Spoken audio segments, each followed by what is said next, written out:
Welcome back to another episode of I Am Ready for Love with Keniece and Jerome. And today's guests are Mr. and Mrs. Higgins. Jerome? Hi, welcome again to our channel. And today we have a wonderful couple just to talk with. And I just want to remind you to remember to not just watch our videos, but like the video, share, and drop your comments down below. All right? Okay, so Mr. and Mrs. Higgins. Hey, hey. Hi. Introduce yourselves. Keniece. So I am Keniece Higgins, and this is my awesome husband Radane. And what was the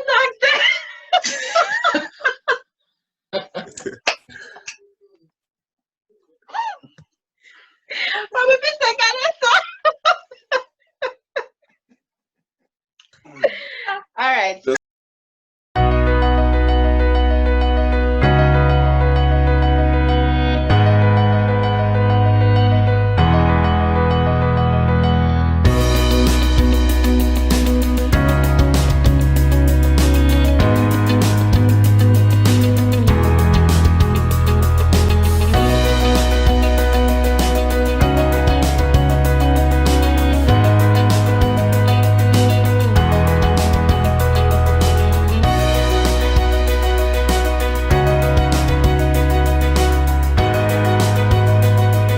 I am Keniece Higgins, and I have known Kanessa from high school days. Just meeting Jerome, I can see that you are very polished. Yes. And Wow. so Kanessa and I have been friends over the past years. Um, we got married in the year 2016. I am originally from St. Thomas in Jamaica. And this handsome young man is from Hanover. So I'll let him introduce himself and then we'll get into how we met and so forth. Yes, so I am Radane Higgins, of course, and as Kenny said, we've been married for almost 4 years now. Been together, like known each other a while back, since a little before 2010, and so we're happy to share our thoughts with you. All right, so Jerome, do you want to start or do you want me to start? No, First Lady, you can go ahead. All right. So,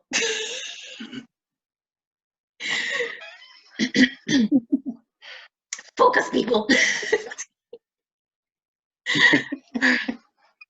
So, tell us about the how you guys started dating, Radane.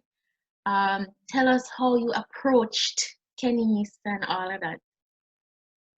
Well, initially, we didn't met initially in person, but actually through friends. Through camp, we had a youth camp, and some of my friends were there, and they met Keniece, and through them being friends and everyone turning out to be friends, we started talking just as friends for a while, and until things escalated. Yes, because as I said before, I was in St. Thomas and he lives in Hanover. We were like the other side of the island. So the only time we would see each other was like when we had youth convention where we would meet up in Mandeville, and or what's the other convention? National convention. So we would see each other 2 times for the year, and that was it. Just 2 times for the year. So how you manage? I don't know. But So what was your I first guess date like? Well, I guess it was because of we trying to get to know each other before it wasn't like a rush thing. So we were actually friends before we started dating. So we would text each other every day, whether it was SMS or even Credit Me. We used to use Credit Me. We used to use codes in codes Credit to Me. use to talk when we don't have any credit. And then, talking and talking, I realized that, feelings started to develop. I really liked him. He actually found an interest, and he made me feel like somebody's actually listening to me. I could tell him anything. We talk about everything every day. Sometimes my mother would like go off. I don't know, who not talk about up on the phone hours and night, and all those things. And then we started to actually date in 2010, I believe. Yes. So September. By that time, I was in college. I hope my mother knows nothing about this right now. And you start with college, so you feel like you're big. And I decided to take a trip. Well, one of his friends invited me to Valentine's. So one of his friends invited me to a Valentine's Day dinner, and like me, if we could leave from town and come to Hanover, I don't know which bus to take. I don't know anything. So I said, all right, and it was supposed to surprise him. So he didn't know that I was coming. Well, so we thought, and so I left, and I went on a bus. I asked somebody where the bus stop was, and they followed me.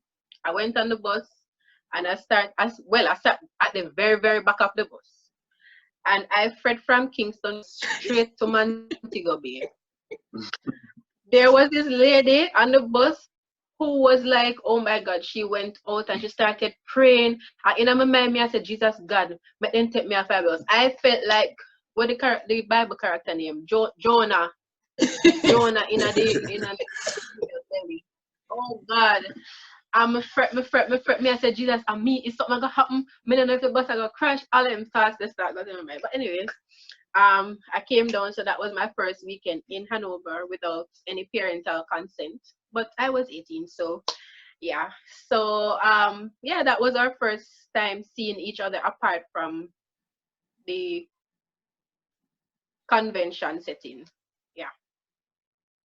So how did you know that you wanted to proceed to courting, with dating with a purpose?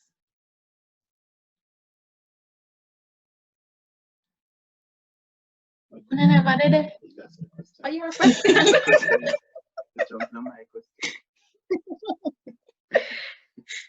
Yeah. Okay. How did I know?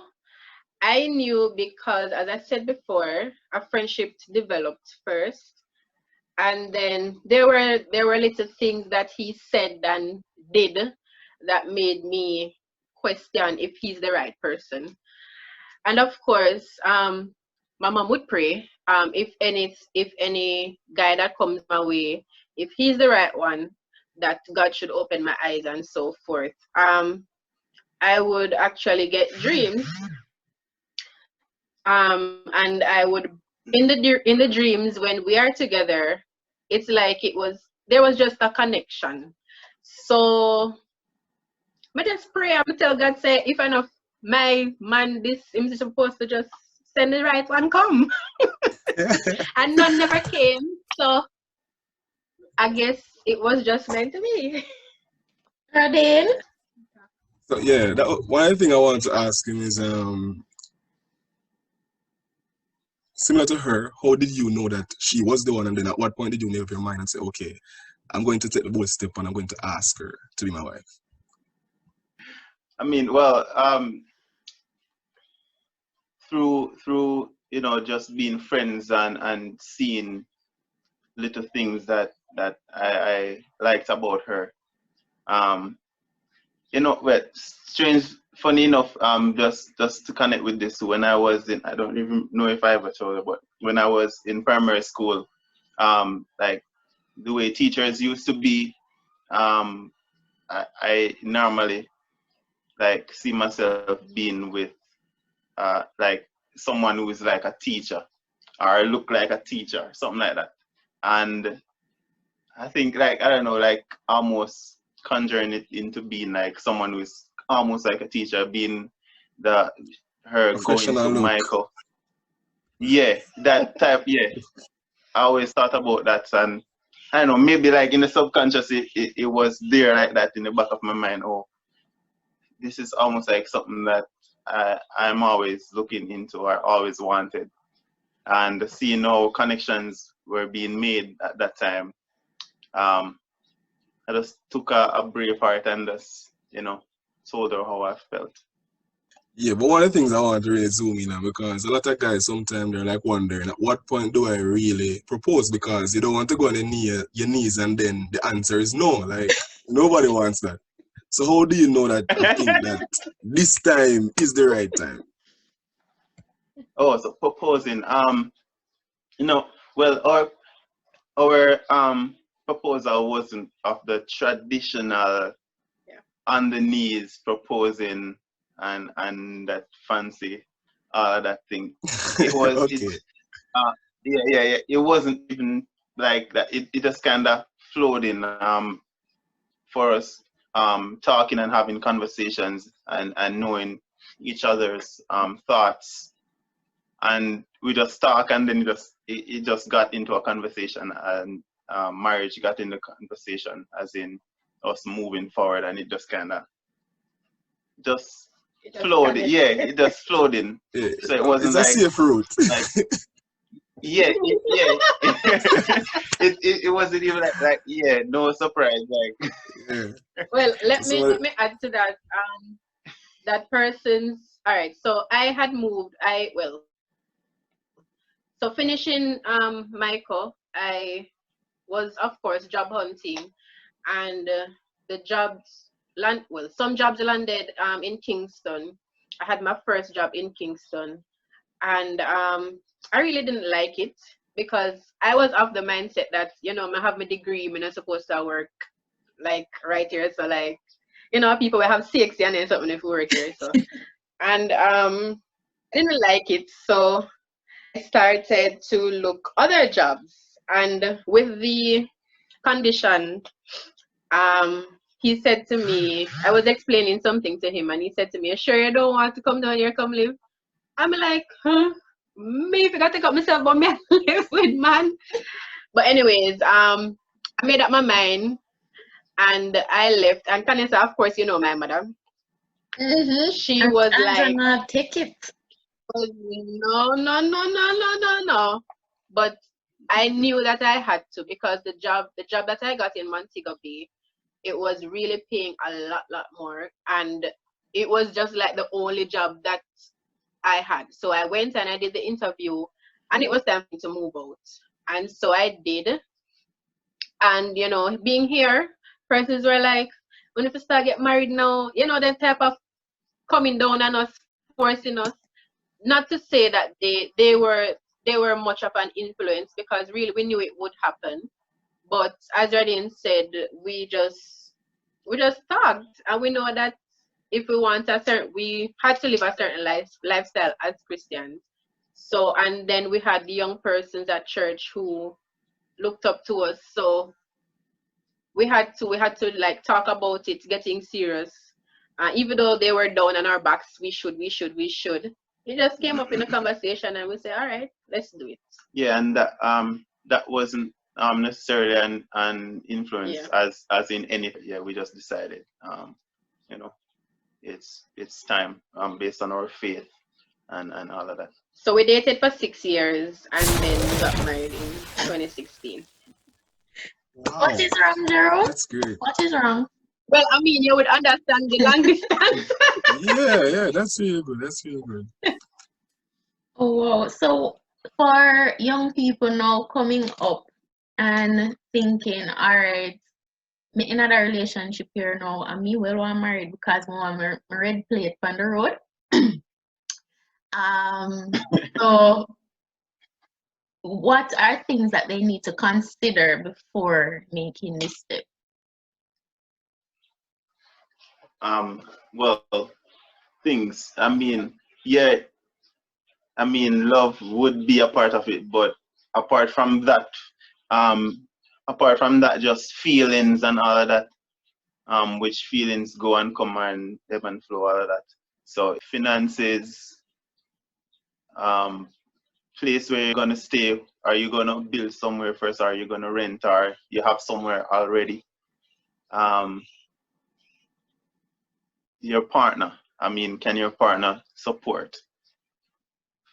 That's physically, mentally, spiritually, emotionally. Not just the feeling of love per se, but someone who can actually think with you and stand by you. Yeah. Also, as Radane said, the feeling will wear off because that honeymoon, the honeymoon feeling. phase, you have to start thinking with. Yeah, and at first you should actually know what you want. By dating, well, it varies because some person's relationship, they would date for a number of years and yet still they really don't know their partner. So I will say, know what you want, and to the other partner or to yourself, be true to who you are and be true to the other person.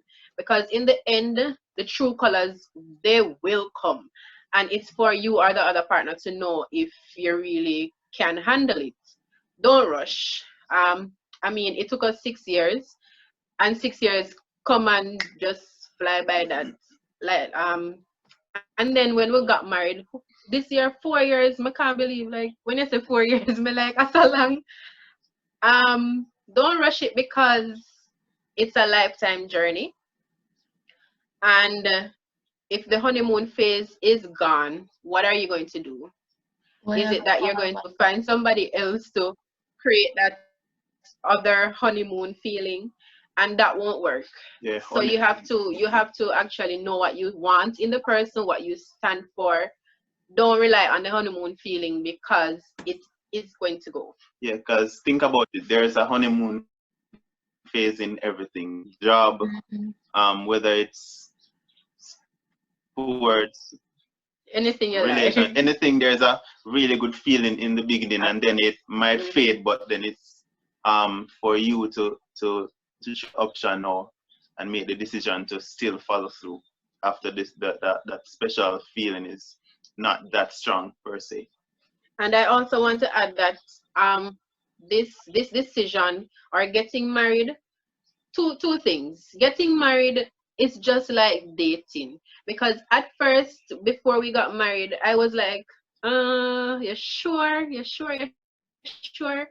And Radane said to me, but nothing is going to change. Like, nothing is going to change. As him said, the feeling come and go, but nothing really change. And you're still in a relationship. The marriage is just more of a bond and according to your faith, if that's what you want. Right. So getting married is not a big of a deal thing that people, Right. So in our marriage, what we do, the same things that we do when we normally date.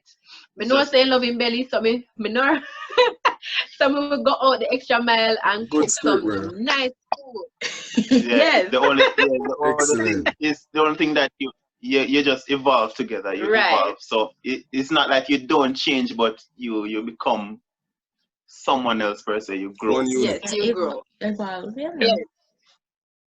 So that's one. And the other thing is that you should. No, continue. Go ahead. And the other thing is that you should get persons who have trod the journey before.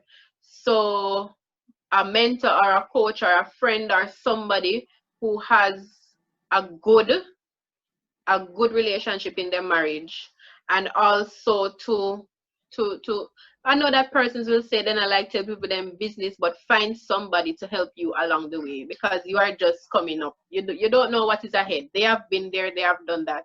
So find somebody who will help you along the way. Yeah, and that means not this is not bashing anyone, but like take advice from someone who is versus successful in the marriage, not someone who is divorced. You can't take advice from someone who is divorced to give you advice about a marriage. You have to take advice from someone who is married and still married. And staying married. And staying married to give you advice on how to stay married, not someone who's gonna give you advice on how to not stay married. Right. But you can get good advice from divorced people sometimes and can tell you where them go wrong, so you can go right. Yeah, it's yeah, you take encouragements from that. But if you're gonna sit with someone who is bitter, yeah, you have a point. But why not sit with someone who has it and is still living it? You can get all the get all the things that are right instead of trying to find all the things that are wrong. Because the person who is divorced is going to tell you about all the things that happened wrong in the relationship. And then you're going to start look for the wrong things. But yes, and you still can, what they can give you, what the divorce can give you, then even the persons who are still married can give you and say not do that, so you won't get, and all right, yes. So one of the questions I wanted to ask, we know that today we have a lot of misconceptions about marriage. That persons will tell us, well, when you get married, now life is going to be like this and things will be this way. But the fact that you have been there and you're now in it, what were some of the misconceptions, some of the false expectations that you had heading into marriage, and now that you're there, you find out that this thing not real? I think, like most people know, when they say when you get married, all right, now you get locked down now. Yeah, I guess the most. Yeah, in somewhat, like when you get married or in a relationship, even overall, yeah, there are some things that you shouldn't do or shouldn't continue doing. But being locked down per se, because some people think, like, say for instance, partying or whatever, people used to go to the club. When they get married now, they're probably thinking it's still okay to go to, like maybe strip club or club without their wife or without their husband, or in that case that would have to change. You wouldn't want to be somewhere where you're getting attraction to someone else out of your marriage. If you know your spouse is a certain way, it doesn't mean that when you're married now you're supposed to, all right, if you change, no, bro. or if you stop do this, no. Yesterday you said stop it, today, no. I think you should just work it out before you get married. As in, these are things we need to work on and just kind of tweak a bit, because even when you're married, you're still going to work on things. It's not going to be perfect. One is not just going to change overnight and all that.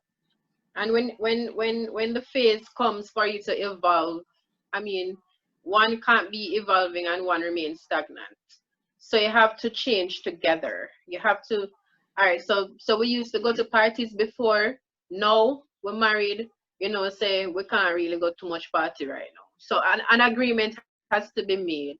And I want to also raise a point that being that this is our faith, the Bible speaks about being unequally yoked.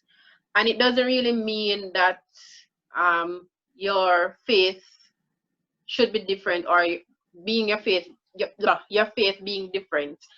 It simply means in every area of your life. So if Radane doesn't value, and it comes to values as well, if Radane doesn't value going to church and I am going to church, then we're going to have disagreements. And we're going to have times where things start drifting apart. How we talk about how we raising our little baby. If him don't value certain things and I value it, then we're going to find that things are going to not come together. So being equally yoked, that's a part of it as well. We have to be on the same page at all times. And even if we're not on the same page at all times, we have to work together, talk about it, so that we can ensure that we are on the same page. Because values is one of our big things. And it goes a far way, whether spiritually, emotionally, physically, anyone at the alley. So yeah, we have to be on the same page for it to work. One thing that a lot of people say about marriage is, then you gotta have sex with the same person for the rest of your life.